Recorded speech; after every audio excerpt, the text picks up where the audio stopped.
Hello friend, আমি আর আমার মেয়ে সানডেতে নাচের স্কুলে গেছিলাম।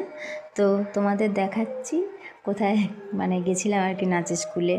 এই আমি বেরিয়ে পড়েছি, আমার মেয়েও বেরিয়ে পড়েছে, এই যে রেডি হয়ে গেছি মা মেয়ে এখন এই যে যাচ্ছি।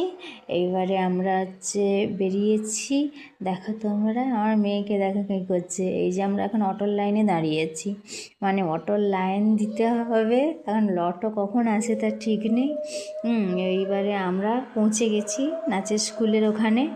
যাচ্ছি, আমার মেয়েকে দেখো শুধু আনন্দটা, নাচের স্কুলে গেলে ওর খুব ভালো লাগে। তো নাচের স্কুলে চলেছি, আবার যাই।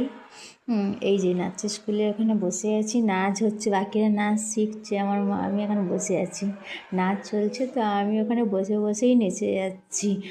নিজেকে আর নাচ থেকে সামলাতে পারছি না, নিজেই নেচে যাচ্ছি, আমি বসে বসেই নেচে যাচ্ছি। ব্যাস, নাচের শেষ হয়ে গেছে, তোমাদের ভিডিওটা দেখালাম না কি নাচ নাচলাম আমরা। তো এবার হচ্ছে এই যে অটো দাঁড়িয়ে আছে, অটোতে উঠবো, অটোতে উঠে এবারে বাড়ি যাব। তো যাই, এবার অটোতে বসি। এই যে মা আমি অটোতে উঠে গেছি, কিন্তু 4জন না হলে তার হবে না, অটো ছাড়বে না। তো এই আমরা মা আমি বসে আছি, কখন আর সবাই আসবে। এই যে আমার মেয়ে এবার কেকের দোকানে ঢুকে গেছে, খিদে পেয়ে গেছে নাচ করে। এই যে আমি কেক খাইনি, আমার মেয়ের জন্য কেক নিয়েছি। ব্যাস, এবার টাটা বাই বাই।